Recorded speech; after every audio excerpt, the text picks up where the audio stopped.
లడ్డు మీద మీకు తెలిసిందే కొన్ని నెలల క్రితం ముఖ్యమంత్రి స్థాయిలో ఉండి చంద్రబాబు నాయుడు గారు చేసిన వ్యాఖ్యలు, అది అయిన తర్వాత మిగతా వాళ్ళు చేసిన అనవసరమైన విన్యాసాలు, ఏది ఒక్క చంద్రబాబు గారు చేసిన ఒక అన్వెరిఫైడ్ వ్యాఖ్యను పట్టుకొని ఆ తర్వాత అసలు చిన్నపాటి సర్కసే చేశారు కొంతమంది.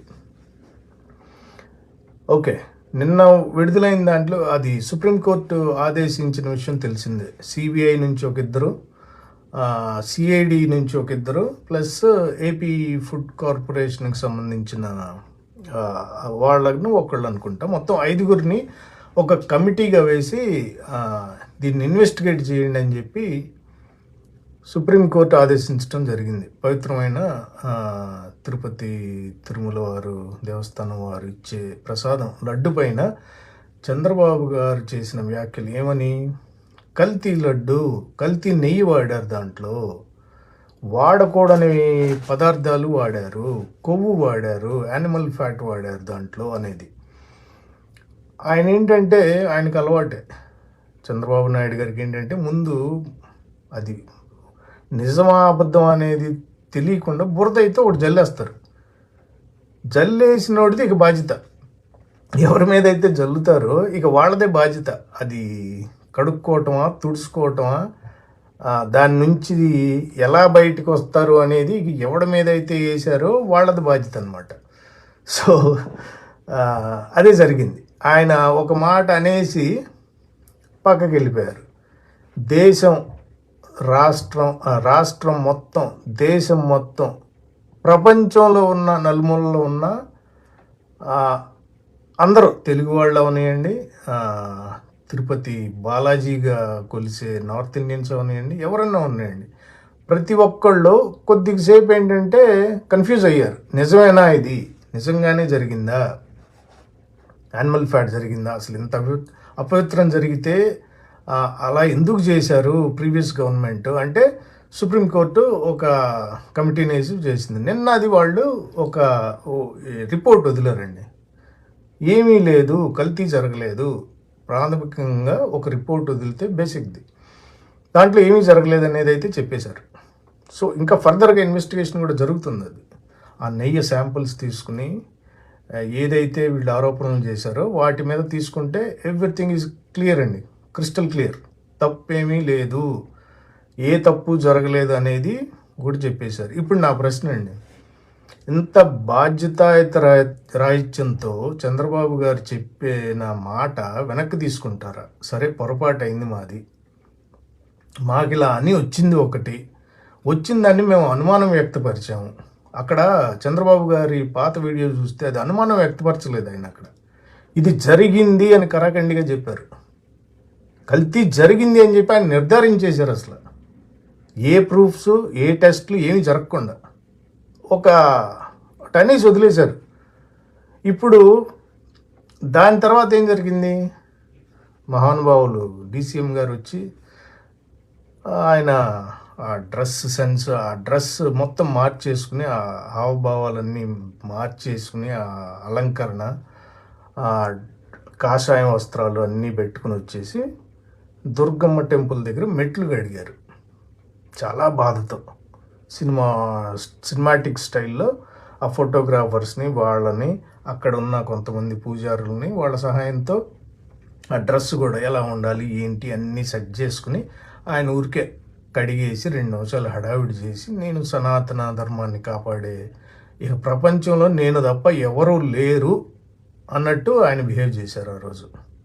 మీరు ఈ రిపోర్ట్ను బట్టి మీరు చేసిన చర్యలకి సిగ్గుపడుతూ, మీరు లేనిపోయిన అభాండాలు జగన్ గారి ప్రభుత్వం మీద వేసినందుకు పశ్చాత్తాపంతో ఏమన్నా క్షమాపణ చెప్పేది ఉందా లేదా? కోట్లాను కోట్ల ప్రపంచంలో ఉన్న హిందువుల మనోభావాలను దెబ్బతీసి మీరు చంద్రబాబు గారు,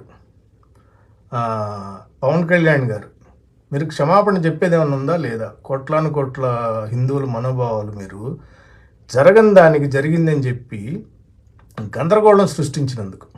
ఓకే. రెండోదండి, ఆవిడ హైదరాబాద్లో ఒక ఉంది, ఆమె పేరు మర్చిపోయాను నేను, చిడతలు వేసుకుని ప్రతిదానికి వచ్చేసింది. మన హైదరాబాద్కి బీజేపీ ఎంపీగా కూడా కన్సెస్ట్ చేసింది, మాధవీలత. ఆవిడ చేసిన హడావిడి మామూలు అయ్యో అయ్యో అయ్యో ఎంత పాపం జరిగిపోయింది. అసలు ఏమి లేదు, ఎవరు నిర్ధారణ లేదు, అది నిజమా అబద్ధమా తెలుసుకునే ఇది లేదు, అసలు పడిపోయారు మొత్తం వచ్చి. ఏమమ్మా మాధవీలత, ఎక్కడున్నావు నువ్వు?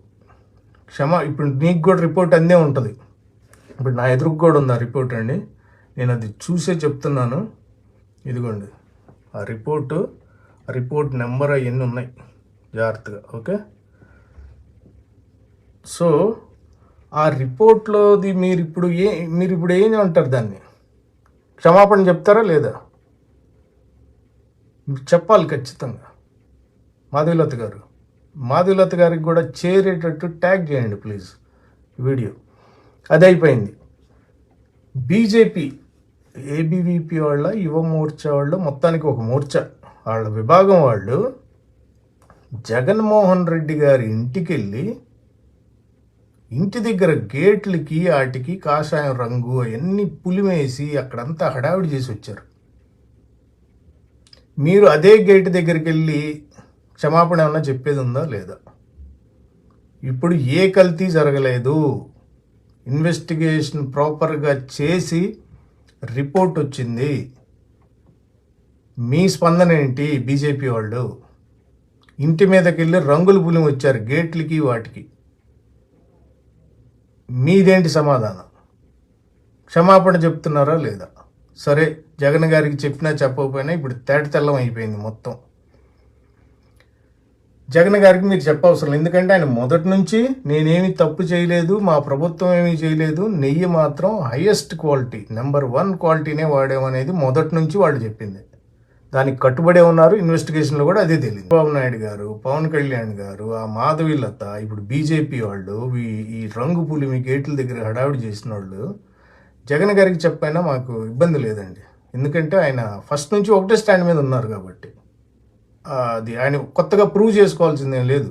ఎందుకంటే ఆయన ఇలాంటి తప్పుడు పనులు ఎప్పుడు చేయడం అనేది అందరికీ ఉన్న నమ్మకం. మాకైతే ఇంకా 100% ఉన్న నమ్మకం జగన్ గారి మీద, ఇలాంటి తప్పు జరగనీయడనేది. ఇప్పుడు కోట్లుగా ప్రపంచం మొత్తంలో ఉన్న హిందువులకి వాళ్ళ మనోభావాలు మీరు దెబ్బతీసిన విధాన్ని చూస్తే సిగ్గేసే విధంగా మీరు ప్రవర్తించారు. దీనికి క్షమాపణ చెప్తున్నారా లేదా?